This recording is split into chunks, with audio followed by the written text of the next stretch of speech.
Our United Giants have done amazingly well. It's been 12 weeks of growth, of a lot of fun, and a lot of improvements. I'm so impressed with every single one of them.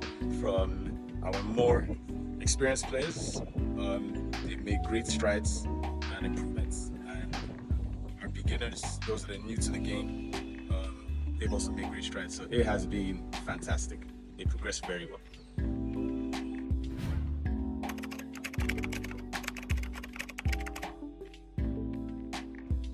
So this term we set out with improving their relationship with the ball, right? We want them to be a lot more comfortable with the ball at their feet, and that means improving their technical skills, their passing, better quality passes, their dribbling, their controlling of the ball, their shooting, their turning, all their technical skills, right? We've also been very keen on improving their physical skills as well, right? Building their endurance, their speed, their strength, and then a very big one, their character, their attitude, right? We want them to be disciplined, we want them to be focused, we want them to be positive-minded, be willing to overcome obstacles, no matter how many times they fall, willing to pick themselves back up. We wanted to teach them sportsmanship, being fair, being supportive, being encouraging to one another. And yeah, that's pretty much it for the most part. Those have been our major focus. Also their game awareness, their positioning, their ability to read the game, make the right decisions. It's come to an age where they can't just play to run and try and score only, but they have to know where they should be, what they should do at different scenarios in the game. Those are the things that we focus on this term.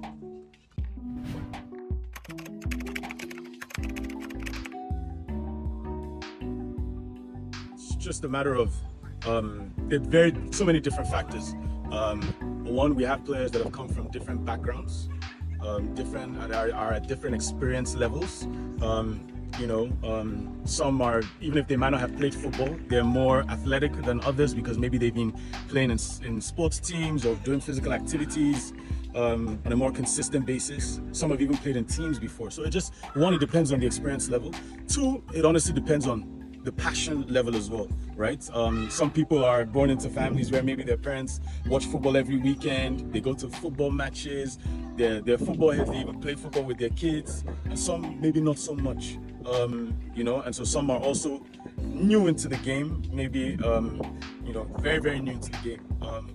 But nonetheless, that doesn't really mean a thing. We've had players that have joined Jumbo Giants with very little football experience and have progressed to the level of our advanced players, and it's mostly down to putting the work in practice, listening to the coaches, practicing on their own at home, right?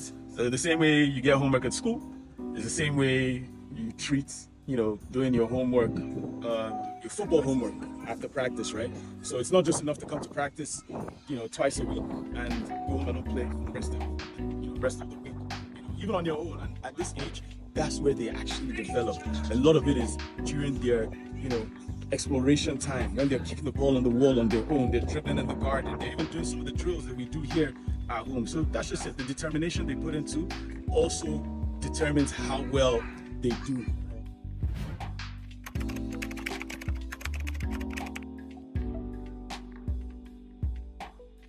Yeah, they've gotten to a stage where they're more advanced. Physically, psychologically, technically, they can communicate well, even socially. So at this stage of the game, what sets advanced players apart from the less experienced players is decision making, right? Because if you're an advanced player, you already have the technical skills for the most part. You already have, to some extent, the physical skills, the communication. You have a better understanding of game awareness and tactics. So, and that quick decision making the right decisions is the next play. You can see the difference between a player that's not so advanced and a player that's a bit more advanced. Their understanding of the game allows them to make the right decision, and quick decision making leads to better results. It's just as simple as that.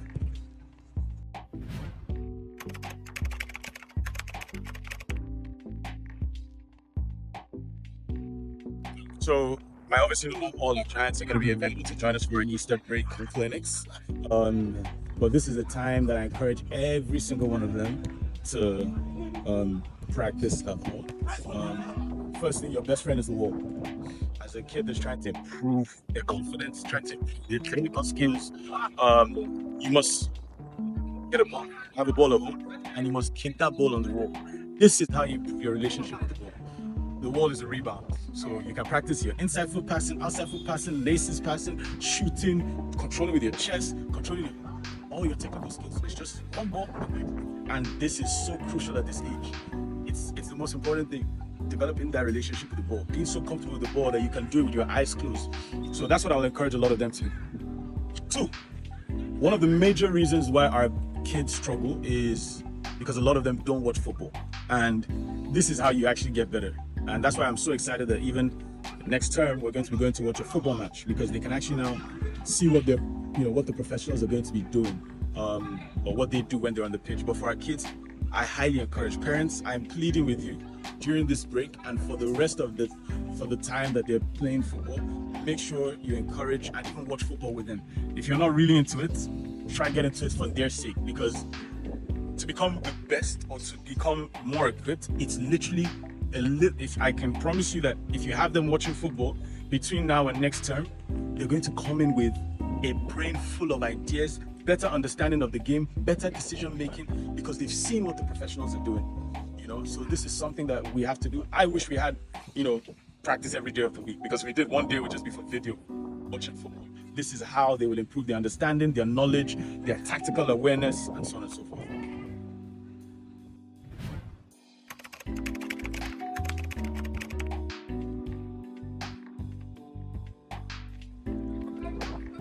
Fantastic question. I think we have a lot of our kids who, feel like their world is crashing when they make mistakes, when things don't go well, and you have a big role to play as parents. There's so much we can do on the pitch. There's so much the teachers can do in the classroom, and there's also so much you can do at home. But together, if we all work together, we'll achieve amazing results. The first thing is encourage them to stay positive, to have a positive mindset, right? I know it's a bit tough with kids because sometimes you have other kids blaming you, especially in the team sports, you don't do so well, right?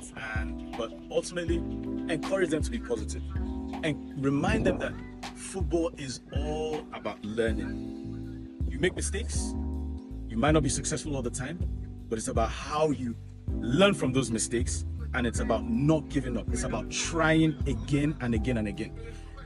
Simply let them know, for them to be good, if they really want to be good at anything, especially football, they have to try. They can't be tired of trying. They can't be tired of failing, right? It's easier for us adults to understand. For kids, it's a much harder thing. But just encourage them, support them, get invested into what they're doing. After practice, ask them, what did they learn from this session? How do they think they can improve? Psych them up when they go to training. I think with all those things, it will help them improve mentally.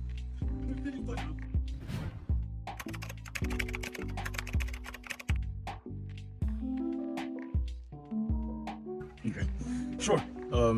So we have the Onyx team and the Ivory team to group our players based on their experience level, their skills level, and so there's no fixed Onyx team, there's no fixed Ivory team. We tend to change the team every week based on how we see them progressing. And it's very important that we group players according to their skill level. It's something that we've taken on this term that we have seen a much better program from us doing it that way, right? We have our players getting a lot more match time when they go on matches, and we have our players playing with teammates that are on their level, right? If you have beginner players playing with more advanced players, you're doing a disservice to the beginners players as well as the advanced players, right? Because the beginners players will be over challenged and the advanced players will be under challenged. And so this term we've actually had, in training, we have training split into 3 groups.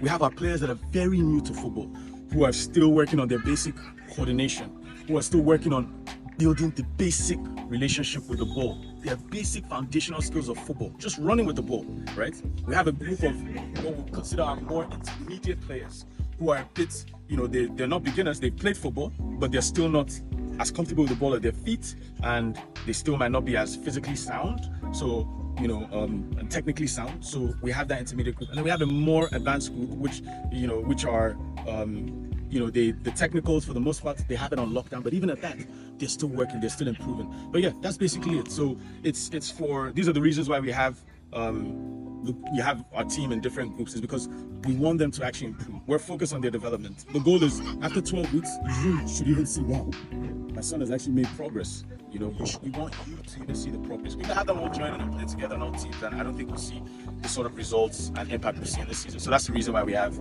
them split up into two different groups.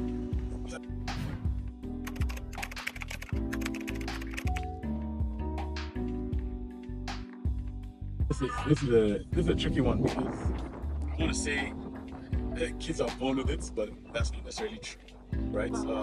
It's just a case of some kids are just, everybody's different. Everybody has their own style of play. We have some players that are very brave and they engage, and then we have some players that are a bit timid and are hesitant to engage. Maybe they're fearful of their opponents, but I think it's just they're kids. So the ones that are a bit more brave, kudos to them, right? They've just got it somehow naturally, right? The ones that aren't, it's just a matter of coaching them to it, right? And in time, understanding that they're going to get more confidence in themselves, they're going to get more comfortable with getting hit or falling down or getting a bruise. It's kids will be kids. So, but what we do is we try to remind them, right? We try to have one-on-ones with them and say, hey, don't worry, this is just part of playing a sport, right? Especially a physical sport. It's part of the game to get hit. It's part of the game to fall down. And these are just quote unquote battle scars that are going to make you stronger, that are going to make you more confident. But just, and you as parents, give them that encouragement. I mean, they believe so much in your words, and so we just ask that you also encourage them, and that would also help give them that extra positive aggression and bravery and courage to perform to the best of their ability.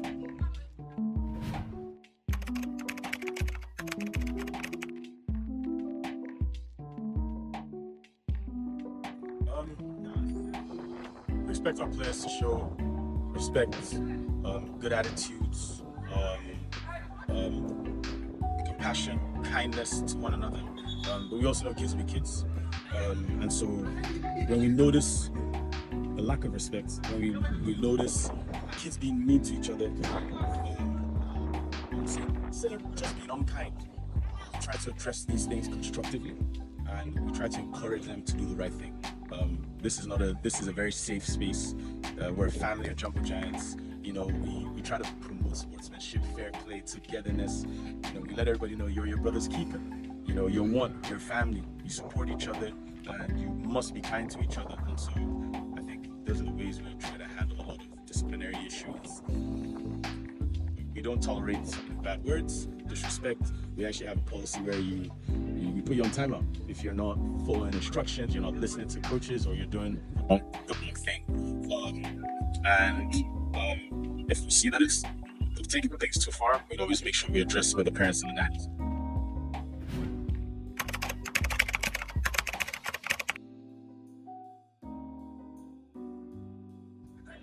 Yeah, so end of the term, we tend to share performance evaluations with you, so you can see how your child has progressed, so you can also share with them how we have evaluated their performance this term. And it's a very great way for them to get feedback, for them to see how they can improve. And usually we would have an end of term party to just bring everybody together and celebrate. Unfortunately, this term we've not been able to do that. And then we get ready for the Trinity term / the second part of the spring semester. And so yeah, that's what we'll be looking forward to in about 3 weeks.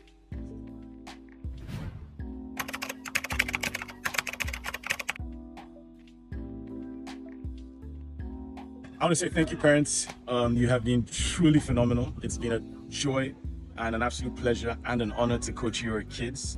Your kids have been a light in our family, the Jumbo Giants family. They have been nothing but a joy to coach.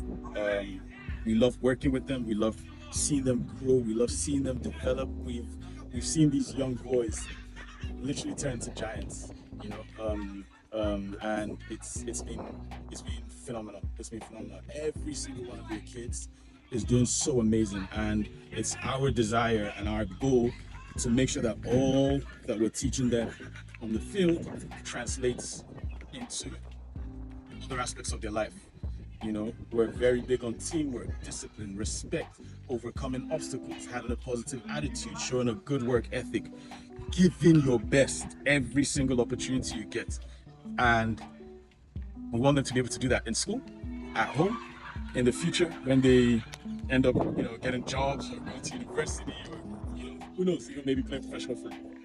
We're very, very, very, very grateful and thankful that you have entrusted us to give them this platform, and we're very grateful to you for your support. Jumbo Giants is nothing without you, and so that's what I just want to say. A very big thank you to you all, and I look forward to seeing you all very soon at our Easter break clinics, or at our spring/Trinity term season. Thank you very much.